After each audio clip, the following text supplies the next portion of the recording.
e perseveravam na doutrina dos apóstolos, e na comunhão, e no partir do pão, e nas orações.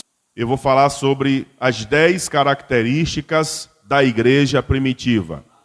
Eu quero iniciar dizendo para os irmãos que a igreja atual, ela vive um momento, queridos, muito crítico, mas muito crítico mesmo.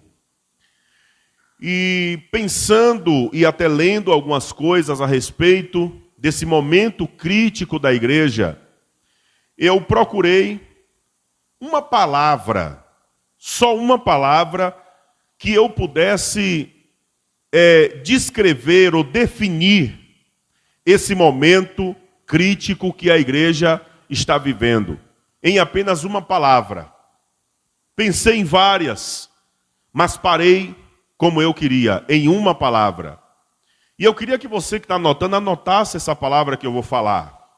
Porque esta palavra, ela define, ou ela resume esse momento crítico que a igreja está vivendo nesses últimos dias.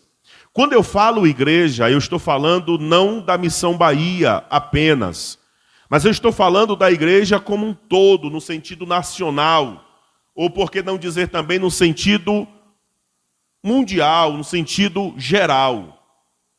Porque a igreja de Cristo, ela não é somente a Missão Bahia aqui nessa cidade, ela também não é somente no Brasil. A igreja de Jesus, ela está espalhada por toda a parte do mundo.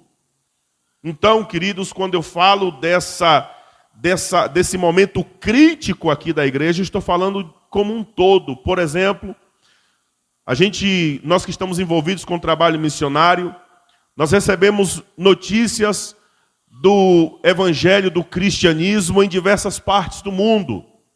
Existem países, queridos, da Europa, só para vocês, só para contextualizar, existem países da Europa que o desafio agora não é pregar o evangelho para quem não foi alcançado.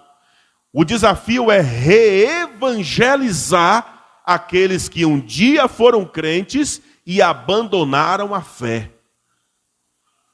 Para você ter uma noção, a França hoje está carente de missionários para poder reabrir igrejas fechadas, para poder reavivar o coração daqueles que um dia serviram a Deus, mas se afastaram da fé. Quando a gente vem para o contexto de Brasil, as coisas estão caminhando para uma semelhança da Europa, ou especificamente do caso que eu citei da França. A igreja brasileira, ela está trilhando por um caminho semelhante ao caminho que a igreja europeia trilhou. Que caminho é esse, pastor? O caminho da apostasia espiritual e moral. A igreja brasileira, ela está seguindo exatamente por este caminho. E isso é perigoso, irmãos. Isso é perigoso. Porque a gente sabe que quando a fé esfria no coração do crente, é porque a iniquidade se multiplicou. Sim ou não? Não é assim que a Bíblia diz? E por se multiplicar a iniquidade, o amor de muitos se esfriará. Por que hoje nós temos nas nossas igrejas, nos cultos de oração, nas escolas bíblicas, nos cultos de ensino, o menor número de pessoas? Porque a cada momento o amor está se esfriando e a iniquidade está se multiplicando. E se tem uma coisa que afasta os crentes da casa de Deus, é exatamente essa tal dessa iniquidade que é decorrente do esfriamento da nossa fé. Mas que Deus, na sua infinita misericórdia, estenda as suas mãos sobre os que aqui estão e guarde-os debaixo da sua proteção. E a palavra que define esse momento crítico é a palavra erosão. Repita comigo, erosão. É a palavra erosão. Esta palavra, ela define bem o momento crítico que a igreja está vivendo. Mas para a gente compreender os conceitos, a gente vai lá dar uma buscada no Google, né, para saber o que significa a palavra. E de acordo com o Dr. Google, a palavra erosão é o mesmo que um processo natural de desgaste do solo, geralmente ocorrendo de áreas mais altas para áreas mais baixas. Isto é erosão. Bom, com esta palavra erosão, eu aprendi pelo menos 3 coisas que vale a pena trazer para os irmãos aqui. 3 verdades eu aprendi sobre a palavra erosão. Primeiro, é um processo que não ocorre rapidamente, mas é um processo lento.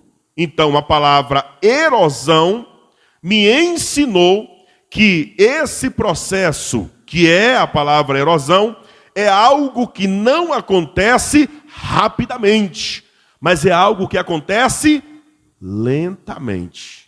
É um processo lento, ou seja, esse desgaste natural do solo não acontece assim, rapidamente. Por exemplo, para vocês entenderem melhor, quando você ouve falar de um deslizamento de terra, na nossa cabeça fica assim, ó, eu passei, quando eu terminei de passar, desabou tudo. Você pensa que o desabamento foi algo repentino, aconteceu assim do nada. Na sua visão, sim. Na sua percepção, sim. Mas o processo que aconteceu antes do deslizamento é chamado de erosão. Exemplo, a chuva começou a descer e foi encharcando o solo. E foi encharcando, e encharcando cada vez mais. E foi pesando o solo. E de repente aconteceu o deslizamento. Mas o deslizamento ali, querido, é a causa última de um processo lento que foi acontecendo. Que foi o quê? A chuva que foi gotejando no solo e foi encharcando as camadas da terra, e foi encharcando, encharcando, e foi pesando cada vez mais, ao ponto do solo não resistir e simplesmente desabar. Mas aí você diz, pastor, o que é que isso tem a ver com o momento crítico que a igreja está vivendo? O que é que erosão tem a ver? Pois bem, tem tudo a ver. Porque às vezes a gente pensa, irmãos, que um crente que se afastou da igreja, um crente que esfriou na fé, um crente que perdeu a confiança em Deus, aconteceu da noite para o dia. Mas não. O que foi que aconteceu na vida daquele crente? Uma erosão. Isto é, um processo lento de esfriamento na fé. Pastor, como é que isso acontece? Eu explico para vocês. É tipo assim, hoje eu não estou a fim de ler a Bíblia. Amanhã eu leio. Aí não lê a Bíblia hoje.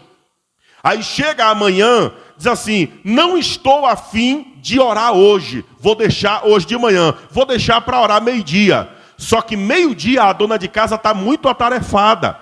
Aí ela diz, não vai dar tempo orar meio-dia, vou orar à noite. Quando chega a noite, ela está também atarefada. Ela diz, eu vou orar antes de dormir. Quando chega na hora de dormir, ela diz, sinceramente, Deus, o Senhor que me perdoe, mas eu estou muito cansada e eu vou dormir. Quando esse ato desse dia se repete no dia seguinte. E quando o ato do dia seguinte continua a se repetir, o que é que está acontecendo, pastor? Uma erosão. Um processo lento de desgaste da sua vida espiritual. Você não está percebendo, você está achando que aquilo é normal, que você vai conseguir contornar, mas quando você pensa que vai contornar, aí desce aquela enxurrada, que é o famoso deslizamento de terra. É quando você começa a não ter vontade de vir para a igreja, é quando você não tem mais disposição para servir ao Senhor, é quando para você cultuar se torna uma tarefa difícil, ruim, desagradável, sem prazer. Aí agora você já começa a se aproximar de um deslizamento. Aí o inimigo que está vendo que você está vulnerável faz o quê? É hora de fazer ele deslizar de vez. Aí a gente que não conhece o processo pensa o quê? Mas quem diria, né, rapaz? O irmão Joãozinho, que era tão firme, que era tão intenso, desviou assim do nada. Do nada não existe, irmão. Aconteceu na vida dele uma erosão, ou seja, aconteceu na vida dele um processo lento de esfriamento na fé, de deslize, de desgaste espiritual da sua vida, e ele não corrigiu a tempo, e quando ele pensou que estava dentro, já estava fora. Quando pensou que estava de pé, já estava caído. Quando pensou que estava forte, já estava fraco. Quando pensou que estava crente, já estava descrente. Então, meus queridos irmãos, nós temos que tomar muito cuidado com a erosão, porque a erosão é um processo que não ocorre rapidamente, mas é um processo lento. Segundo lugar, queridos, uma erosão não atrai atenção para si mesma, sempre age em silêncio. A erosão, ela não é tipo uma explosão. A erosão não atrai atenção para si mesma, sempre age em silêncio. Ou seja, queridos, ninguém está vendo. Mas o processo para o desmoronamento está acontecendo. Uma casa que desaba, a gente só vê quando desaba, é ou não é? É assim ou não é? Só que antes dessa casa desabar, irmãos, está acontecendo um processo chamado erosão ali e ninguém está vendo. É o quê? É lá na base um ferro que trincou das amarrações. Um serviço mal feito. E ninguém está vendo isso. Quando pensa que não, aí cai tudo, desaba tudo, é aquela coisa. Aí alguém diz assim, do nada a casa caiu. Tire da sua cabeça esse negócio de do nada. Do nada não acontece nada. Tudo que acontece é de alguma coisa. É de alguma falha. É de alguma erosão que está acontecendo, mas está acontecendo em um processo lento. Está acontecendo de uma forma sem chamar a atenção. Voltemos para a nossa vida agora. A erosão espiritual é assim. Ninguém está vendo que você está negligenciando sua vida espiritual. Exceto quando você não vem para a igreja, aí as pessoas começam a notar. Faltou um culto, não veio terça. Aí chega quinta, não veio também. Aí chega domingo, não veio também. Aí acende logo a luz. A minha luz acende no segundo culto. O irmão não veio numa terça, não veio numa quinta, ou não veio no domingo, não veio na terça, a minha luz acende logo na terça. Aí eu já começo a orar pela pessoa. Aí chega na quinta, faz 3 cultos, não apareceu. Aí eu vou atrás. Por quê? Porque esta pessoa está em um processo de erosão que é exatamente um processo silencioso, um processo que não atrai, que não chama a atenção, mas quem está ligado sabe, aquela pessoa está em um processo de desmoronamento, e por mais que ela não diga, ela está. Você pergunta, e aí, minha irmã, como é que você está? Estou bem. Você não veio no culto domingo, senti sua falta no domingo. Mas eu estou bem, irmão. Você também não veio na terça sentir sua falta? Mas eu estou bem. Mas você também não veio na quinta e sentir sua falta? Pois é, mas eu estou bem. Irmãos, o salmista disse: alegrei-me quando me disseram, vamos à casa do Senhor. Até o pardal gosta da casa de Deus, você sabia disso? Até o pardal faz ninho na casa de Deus. Agora, se o pardal gosta da casa de Deus e o crente não tem prazer por ela, ele está no processo de erosão espiritual. Ele está em processo de desmoronamento silencioso, sem chamar atenção. E se ninguém perceber, de repente, a casa desse indivíduo, desse irmão ou dessa irmã, vai desabar. Por isso, meus queridos irmãos, o momento da igreja é crítico. Terceiro lugar, uma erosão não é um processo óbvio, é sempre sutil. Você diz assim: aquele obreiro pregava tão bem, orava tão bonito, a gente sentia a presença de Deus quando ele assumia o altar. E do nada, do nada de novo, e do nada ele esfriou, desceu do altar, sentou lá embaixo, aí foi sentando cada vez mais perto da porta e saiu pela porta e nunca mais apareceu. Do nada isso aconteceu. Já disse para você, do nada nada acontece. Tudo que acontece é de alguma coisa e nunca do nada. Uma erosão não é um processo óbvio, é sempre sutil. Ou seja, meus queridos irmãos, você não consegue dizer, estava na cara que isso ia acontecer. Por quê? Porque é algo sutil. Estava na cara que ele ia desviar. Não estava na cara. Ele orava, ele jejuava, ele pregava, ele estava na igreja. Mas alguma erosão que a gente não conseguia perceber estava entranhado lá, estava acontecendo lá, ninguém via, era algo sutil. Teve uma vez, irmãos, eu congregava, eu era adolescente, numa igreja, e tinha um irmão que eu gostava muito dele, porque quando ele começava, ele era obreiro, presbítero da igreja, e quando ele pegava o microfone e antes de pregar, ele sempre cantava um louvor, tipo um renova a mim, Senhor Jesus. Mas ele cantava numa pureza de alma tão grande, irmãos. Ele cantava numa sinceridade tão linda, tão, sabe, que de repente a igreja toda inflamava com o poder do Espírito Santo. Porque o poder do Espírito Santo, só durante o momento que o irmão estava cantando, aquele louvor simples, tomava conta do ambiente. Aí quando um dia, eu notei que o irmão sumiu da igreja, o presbítero. E sem contar que quando ele pregava também era, sabe, Deus visitava a igreja. E eu notei que o irmão nunca mais apareceu na igreja. Aí eu comecei a perguntar, cadê o irmão, o presbítero tal? Eu era adolescente, mas eu gostava muito dele, que eu via tudo isso na vida dele. E eu comecei a perguntar, não sei, outro não sei, até que um dia alguém disse, ele desviou. Eu tomei um susto, meu irmão. Sabe um choque quando você toma? Tomei um choque quando disseram, ele desviou. Está mais crente não. Aí eu disse, não, isso é brincadeira. Foi não. Pois ele está desviado mesmo. Ele desviou, desistiu da fé.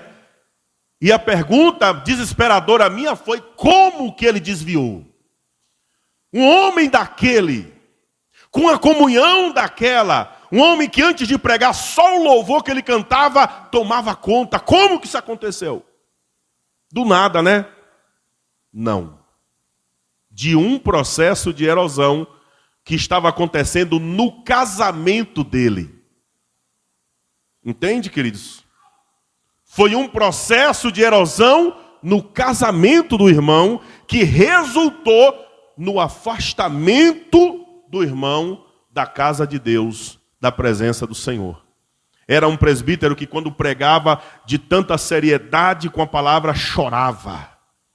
E não desviou porque traiu mulher, porque fez molecagem. Desviou por causa de uma erosão no casamento. Sabe aquelas incompatibilidades que batem em alguns casais? Sabe, que não se entende aquela coisa? Foi o que aconteceu na vida dele. E ele simplesmente disse, olha, eu desisto. Não dá para viver um céu na igreja e o inferno em casa. Desistiu da fé. A erosão no casamento fez o irmão ruir, desmoronar. E observe, não foi uma coisa óbvia. Não foi uma coisa que a gente olhava e dizia assim, ó, você está vendo fulano e tal? Está na cara que ele vai desistir, que isso é fogo de palha. Erosão não é um processo óbvio, é sempre sutil. Então, meus queridos irmãos, esta palavra resume ou define o momento que a igreja do Senhor está vivendo na terra. Várias pessoas que nós conhecemos de uma vida séria, ilibada, de repente a gente sabe que a pessoa desistiu da fé, desistiu da carreira, desistiu de combater o bom combate, pegou a fé e jogou fora. Não fez como Paulo disse, combati o bom combate, acabei a carreira e guardei a fé. Que Deus tenha misericórdia. E sabe, meus queridos irmãos, por que eu identifico esse momento da igreja com essa palavra? Porque das 3 verdades que eu aprendi com ela, eu vejo que faz todo sentido. Uma erosão não ocorre rapidamente, é um processo lento. Deixa eu lhe falar, queridos irmãos, de uma erosão que tem acabado com muitas igrejas, com muitos altares. Eu vou lhe contar uma história. Diz que o diabo parou na frente da casa de um homem, bateu na porta, e quando o homem abriu, era o diabo. E o diabo estava com um fardo, uma trouxa grande nas costas, nos ombros. Aí o homem atendeu e disse, o que é que você quer? E o diabo disse que queria entrar na casa dele, ir lá no quintal, pegar aquela trouxa que estava nos ombros dele e deixar dentro da casa do homem. O homem disse, não, quero não. Não quero sua trouxa não. Aí o diabo não conseguiu colocar a trouxa dentro da casa do homem, colocou a mão no bolso, pegou um preguinho pequeno e disse, então deixa eu bater esse prego lá no muro do seu quintal, na parte de dentro.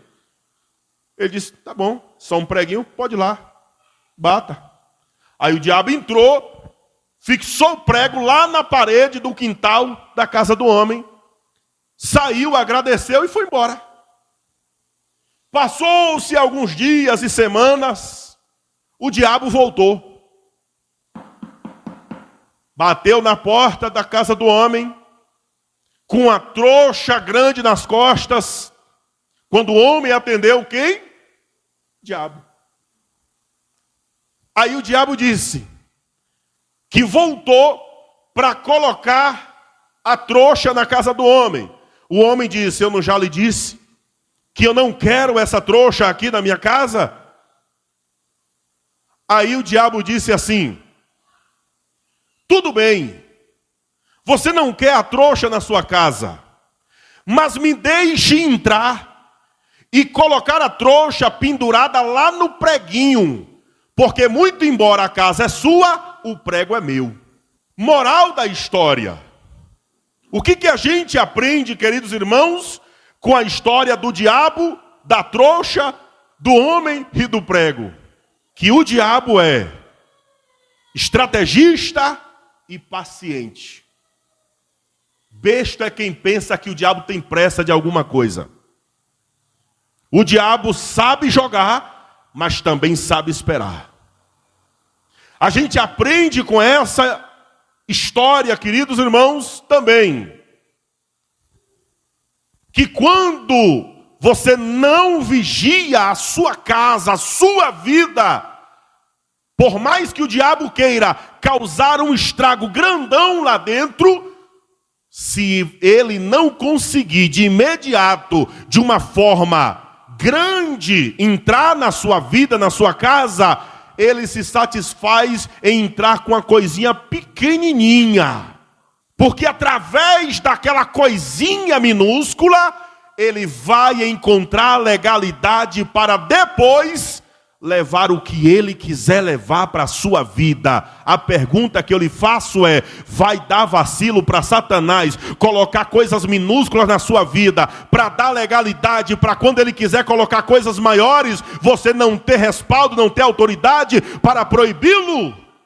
O que está acontecendo com a igreja do Senhor, no Brasil e no mundo, é um reflexo da sutileza, da erosão de Satanás. É todo dia um pouquinho, é todo dia um preguinho, é todo dia uma persuasãozinha, é todo dia uma açãozinha minúscula. E quando a igreja pensar que não, ela já está totalmente distante dos princípios da palavra de Deus. Então tome muito cuidado, irmão, com a sua vida espiritual.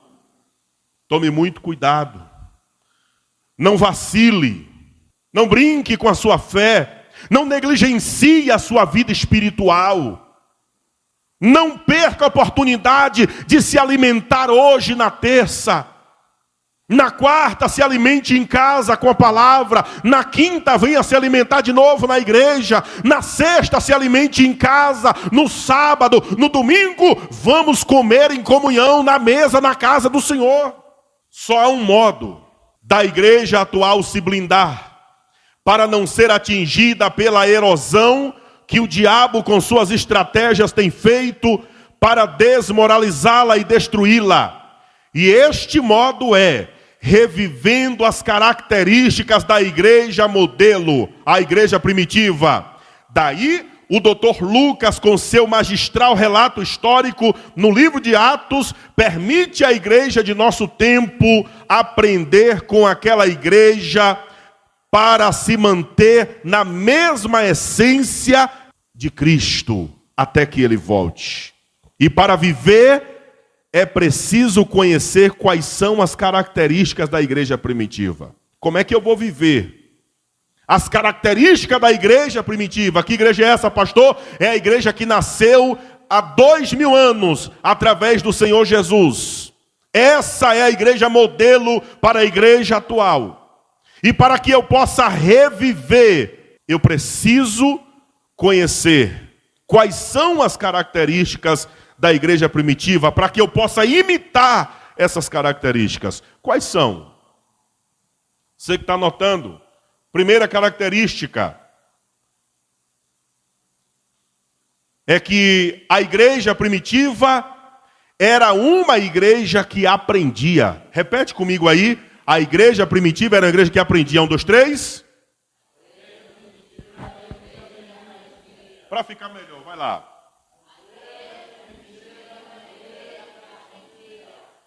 Observe o que está escrito no versículo 42. E perseveravam na doutrina dos apóstolos.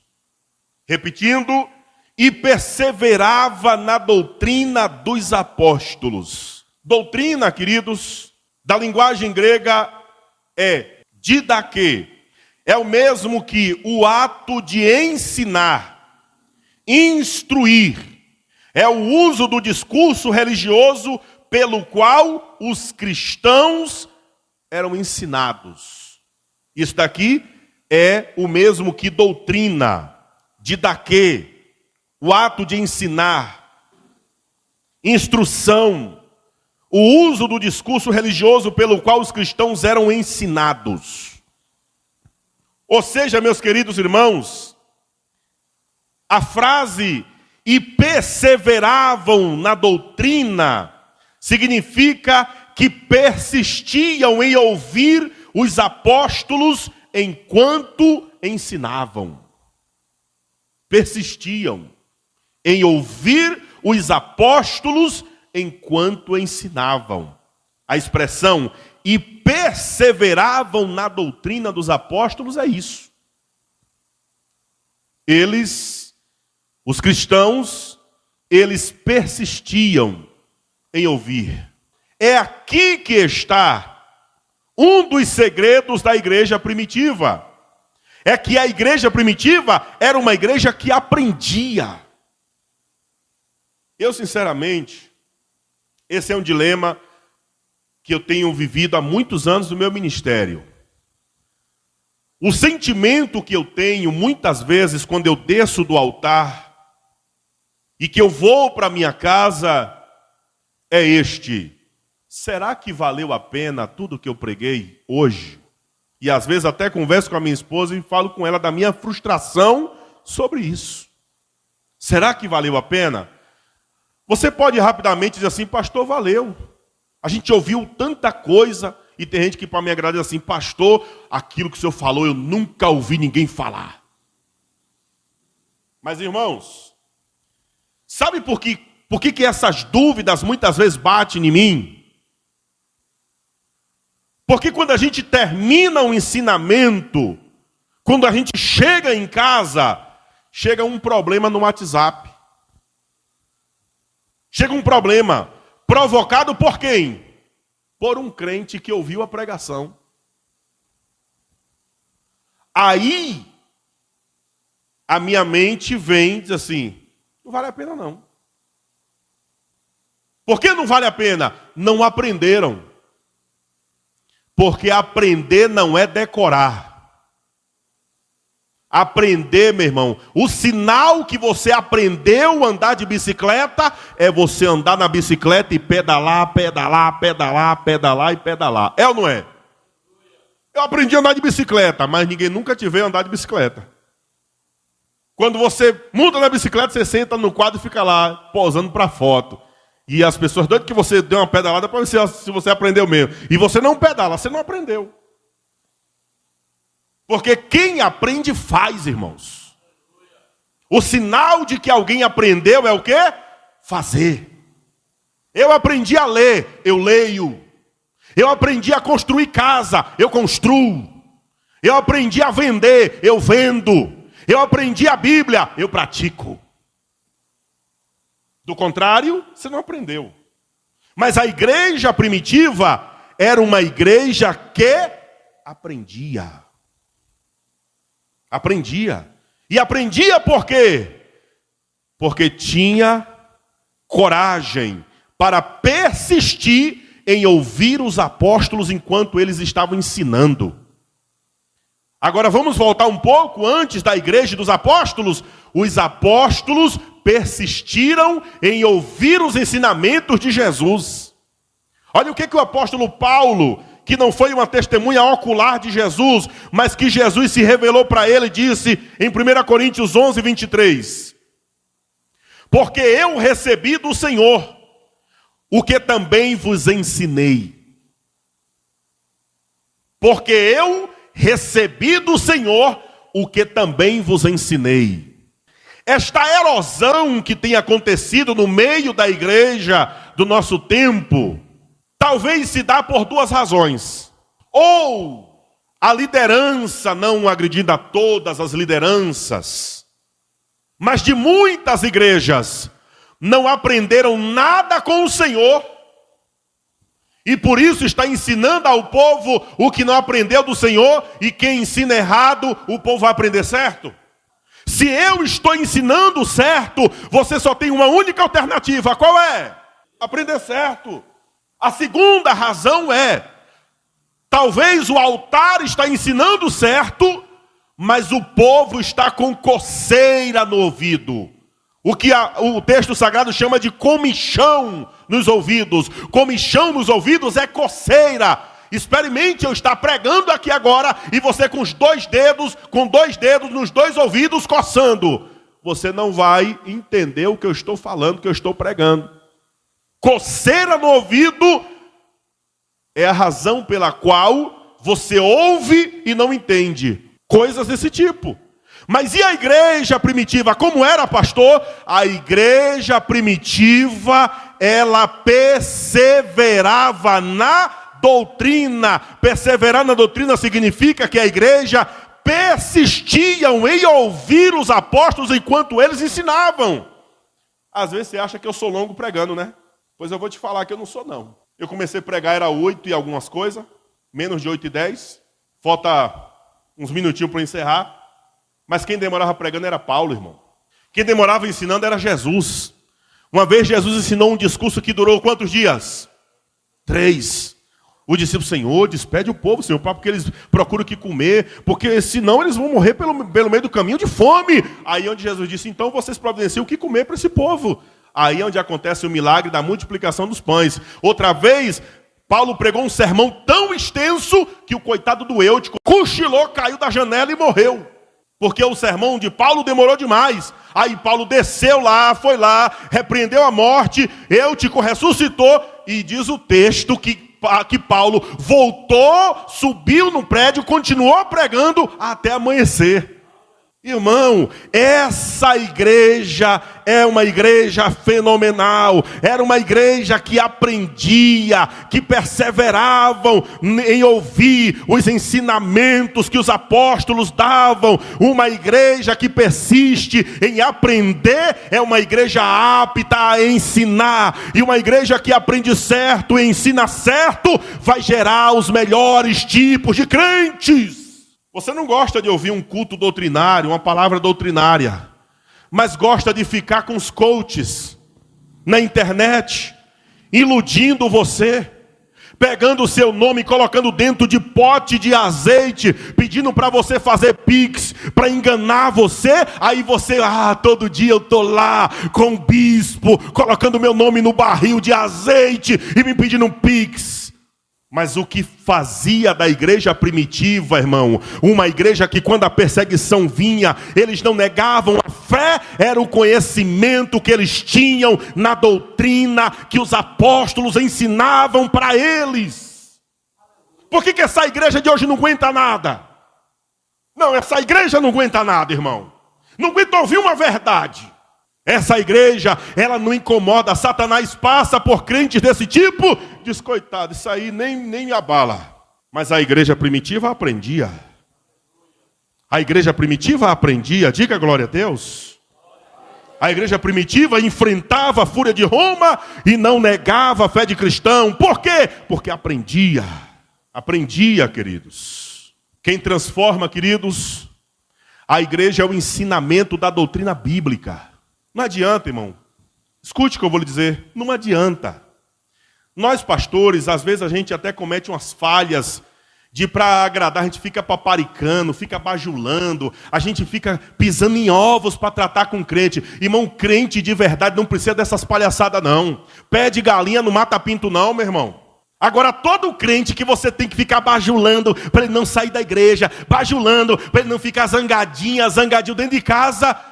Quem era de Deus, quem era do diabo, e assim a igreja prosperou, e assim a igreja avançou, porque eles eram transformados pelo ensinamento bíblico. Se a igreja perdeu o interesse por aprender a doutrina, ela será deformada pelos modismos de uma sociedade sem Deus. Se você gosta de Anitta, se você gosta de Pablo Vittar, se você gosta do raio que o parta, você precisa entender uma coisa, que você tem que escolher ou esses artistas ou a palavra de Deus. Por quê?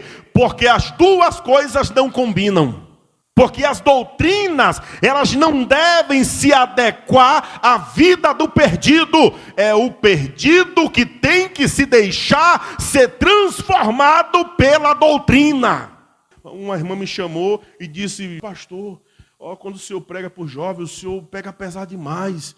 Então, pastor, alivia aí, não pega tão pesado não. Mas o que era que estava acontecendo? As menininhas vinham com cotoquinho de saia, meu irmão, sentava nas primeiras cadeiras e não tinha modo, ficava lá mostrando tudo. E aí o pastor tem que ficar aqui no altar, vendo as beldades de gente descomportada de boca fechada, irmão. Aí eu abria a boca, falava, mandava tomar vergonha na cara, respeitar a casa de Deus, respeitar o homem de Deus. E tinha as desavergonhadas que colocava a Bíblia para complementar as saias curtas.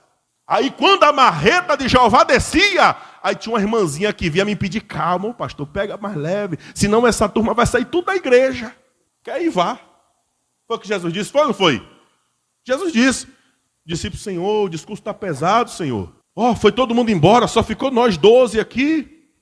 E vocês não querem ir também, não? Vai com eles. Aí Pedro, todo bestalhado, Senhor, para quem iremos nós, se só tu tem palavra de vida eterna? Pois é, Pedro, você entendeu que palavra de vida eterna é só comigo. Eles foram porque não entenderam. Quem sai da igreja porque ouviu uma palavrinha que lhe confrontou seu erro, é porque nunca entendeu a verdade do evangelho. Porque quem entende, meu irmão, toma suas porradinhas quietinho, toma suas pancadinhas, suas advertências, suas exortações, e diz, é verdade, eu preciso corrigir minha vida. E no culto seguinte, está aqui comportadinho, com a roupinha mais comportada, com a postura de gente que serve a Deus. É assim que tem que ser, irmão. É desse jeito que tem que ser. A igreja que transforma é a igreja que aprende com as doutrinas de Cristo. Uma igreja que ama aprender, não come gato por lebre. Viu? Uma igreja que ama aprender, não come gato por lebre. Eu fico observando. Às vezes, irmãos, dá glória a Deus por cada loucura que gente fala usando o microfone da igreja, irmão, que eu fico viajando na maionese. Aí o irmão começa a contar uma história da Bíblia sem pé e sem cabeça. Aí o irmão lá, glória a Deus! E eu fico, meu Deus, está dando glória a Deus por uma heresia? Aí a irmã diz assim, irmão, ore aí, porque o parente de fulano de tal morreu. Aleluia! Miserável. Está dando aleluia porque o parente do irmão morreu. Ou seja, são os crentes que ficam na igreja desligados.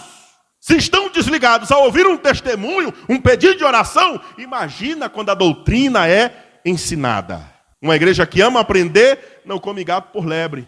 Atos dos Apóstolos, capítulo 17, versículo 11 a 12. Olha o que está escrito. O povo de Bereia tinha um espírito mais aberto que o de Tessalônica, ouvindo de boa mente a mensagem e examinando dia após dia as Escrituras, para ver se o que Paulo e Silas diziam era exato. O resultado foi que muitos creram, incluindo várias senhoras gregas, muito respeitadas, e também muitos homens. Você sabe por quê, irmão? Porque uma igreja que ama aprender, não come gato por lebre. Quem era o pregador? Paulo. Não vamos conferir na Bíblia não, que Paulo é um mestre, Paulo é um doutor. Não precisa conferir nas Escrituras não. Precisa sim. Por quê? Porque os homens são falhos. Então precisa conferir se é daquele jeito que a Bíblia diz. Por isso que quando você vai para um estudo bíblico, você tem que estar com a Bíblia aberta e o coração aberto. Você precisa estar na posição de um crente bereano. E o crente bereano faz o quê? Ele vai lá e confere na Bíblia. Ele vai lá e procura ver se é daquele jeito mesmo. Ele vai lá e examina para ver se o pregador está certo ou se está falando besteira. Se você quiser imitar alguém que valha a pena, abra sua Bíblia. Imite a igreja primitiva. Pastor, como é que eu faço isso? Atos dos Apóstolos, leia. Abre Atos dos Apóstolos e leia. Quantas vezes você quiser. Por essa razão, você quer mais que isso? Não quer ser o passarinho que fica no ninho de biquinho aberto, esperando a comida chegar, não? Então vem comigo no propósito. A Bíblia toda em 6 meses. Quem aqui já leu a Bíblia toda, menos uma vez na vida, levante a mão. 2 pessoas só. Tá bem, ok. Vem comigo. Amanhã é o 3º dia. 7 capítulos por dia só. Só 7 capítulos por dia. Você pode dividir os 7 em várias partes do dia, para não pegar tudo de uma vez só. Leia a palavra de Deus, irmão, pelo menos uma vez na vida toda. Porque quando você lê uma vez, você vai se desafiar a ler 2. Quando você lê 2, você vai se desafiar a ler 3. E sabe o que vai acontecer com você? Quando o pregador, o obreiro daqui mesmo da igreja estiver aqui falando besteira, você vai ficar lá balançando a cabeça, dizendo, meu Deus do céu, tem misericórdia do teu filho. Por quê? Porque você também está lendo a Bíblia. Porque você também tem o conhecimento da palavra. Porque você está sendo um crente bereano. O crente bereano, ele confere. Paulo está pregando e ele está lá com a Bíbliazinha aberta olhando. Ó, tal, é assim mesmo. É desse jeito mesmo. O crente bereano é assim. Amém ou não amém?